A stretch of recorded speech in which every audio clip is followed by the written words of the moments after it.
اللهم صل على محمد وآل محمد. اعوذ باللہ من الشیطان الرجیم. بسم اللہ الرحمن الرحیم. اسلام میں بچہ گود لینے کی اجازت ہے، لیکن اس کے کچھ مسائل ہیں. اگر فرض کیجئے کہ لڑکی گود لی جائے تو کوئی حرج نہیں ہے، اسے ماں باپ بن کے پالا جا سکتا ہے.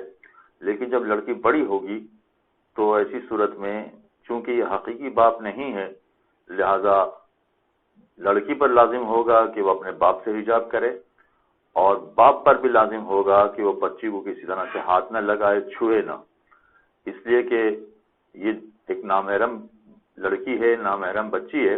اگرچہ اس کو باپ بن کے پالا ہے، مگر اس کے باوجود نہ اس کو ہاتھ لگا سکتا ہے، بلکہ نہ بے حجاب اس کو دیکھ سکتا ہے. یہ صورتحال ہے جب اگر لڑکی گود لی گئی ہے. اور اگر لڑکا گود لیا گیا ہے تو ایسی صورت میں مسئلہ عورت کے لیے پیش آئے گا جس نے ماں بن کے اس کو پالا ہے. لہذا جیسے ہی بچہ ممیز ہوگا، اچھے برے کی تمیز اور شعور اس میں پیدا ہو جائے گا، تو ایسی صورت میں عورت پر لازم ہوگا کہ وہ اپنے اس بچے سے پرہیز کرے، نہ اس کو ہاتھ لگا سکتی ہے، نہ اس کے سامنے بغیر حجاب کے آ سکتی ہے.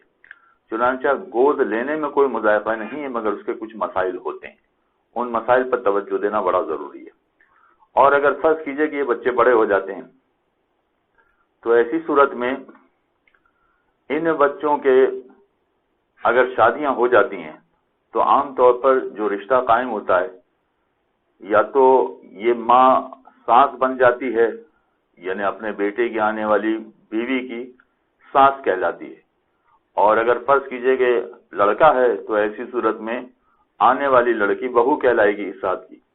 لیکن یہ جو ساس اور بہو کا رشتہ یا بہو اور سسر کا رشتہ جو بنے گا وہ شرعی اعتبار سے نہیں کہلائے گا، اس لیے کہ اگر حقیقی ساس ہوتی تو اپنے داماد کے لیے محرم بن جاتی، داماد کے سامنے بے حجاب آ سکتی تھی. لیکن چونکہ یہ حقیقی ماں نہیں ہے، لہذا اب اگر داماد آتے ہیں تو یہ اپنے آپ کو حقیقی ماں کی طرح بے حجاب ان کے سامنے نہیں جا سکتی، پورا حجاب کرنا پڑے گا.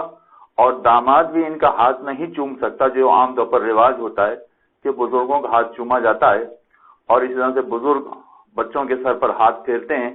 تو نہ یہ اپنے داماد کے سر پہ ہاتھ پھیر سکتی ہیں اور نہ ہی داماد ان کا ہاتھ چوم سکتا ہے. یہی مسئلہ اگر فرض کیجئے کہ بہو آئی ہے تو بہو اگر آئی ہے تو یہ حقیقی معنوں میں سسر نہیں ہوں گے کہ ہم کہیں کہ یہ سسر ہے لہذا سسر کی دست بوسی ہونا چاہیے اور پھر سسر اپنی بہو کے سر پہ ہاتھ رکھیں. یہ نہیں کیا جا سکتا، اس لیے کہ شرعی اعتبار سے یہ ان کے حقیقی ماں باپ نہیں ہیں، لہذا حقیقی ماں باپ والا رتبہ نہیں ملے گا اور ان کو حجاب کرنا پڑے گا. اور یہی مسئلہ جیسا کہ عام طور پر دیکھا بھی گیا ہے کہ بچہ اگر گود لیا جائے تو عام طور پر بچے گود لینے کے بعد پھر اپنے بھی بچے پیدا ہوتے ہیں. اگر اپنے بچے پیدا ہوئے تو پیدا ہونے والا چاہے لڑکا ہو یا لڑکی ہو، پھر اس آنے والے گود لیے ہوئے بچے سے ان کا کوئی تعلق نہیں ہوگا. کوئی تعلق نہیں ہوگا کا مطلب ہے کہ اگر آنے والی لڑکی تھی اور پیدا ہونے والا لڑکا ہے تو یہ بھی حقیقت میں بہن بھائی نہیں بنیں گے، اور بہن بھائی نہیں بنیں گے تو اس کا مطلب ہے کہ ان کو بھی حجاب کرنا پڑے گا، ان کو بھی حجاب کی پابندیوں کا خیال رکھنا پڑے گا. اور اگر معاملہ الٹا ہو گیا تب بھی یہی ہے کہ گود لیا تھا لڑکا اور پیدا ہوئی ہے لڑکی، تب بھی یہ بہن بھائی نہیں بنیں گے اور آپس میں حجاب کا پورا خیال رکھنا پڑے گا. اور اسی کے ساتھ ساتھ پھر میراث کے مسئلے ہوتے ہیں. جس بچے کو گود لیا تھا، فرض کیجئے کہ اس میں ماں باپ میں سے کسی ایک کا انتقال ہو گیا تو چونکہ یہ بچہ ان کا حقیقی بچہ نہیں ہے، لہذا یہ وارث نہیں بنے گا، ماں کا بھی وارث نہیں بنے گا، اپنے باپ کا بھی وارث نہیں بنے گا. اور اس طرح سے اگر بچہ بڑا ہو جاتا ہے اور اس کے پاس مال و دولت آ جاتا ہے اور خدا نہ کرے اس کا انتقال ہو جاتا ہے تو ماں باپ بھی اس کے وارث نہیں بنیں گے، اس لیے کہ ان کے حقیقی وارث نہیں ہیں.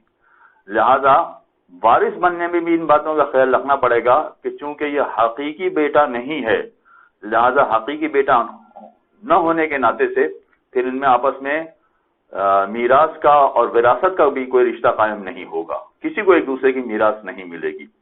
اور اگر فرض کیجیے کہ بعد میں اولاد پیدا ہو گئی تو باقی ساری اولاد کو میراث دی جائے گی، ان کو میراث سے محروم نہیں کیا جا سکتا.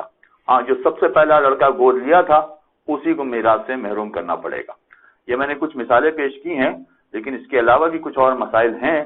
لہذا جو افراد بھی گود لے چکے ہیں یا لینا چاہتے ہیں، بہتر ہے کہ وہ علماء سے رابطہ کریں تاکہ اس سلسلے کے سارے مسائل وہ اچھی طرح سمجھ لیں.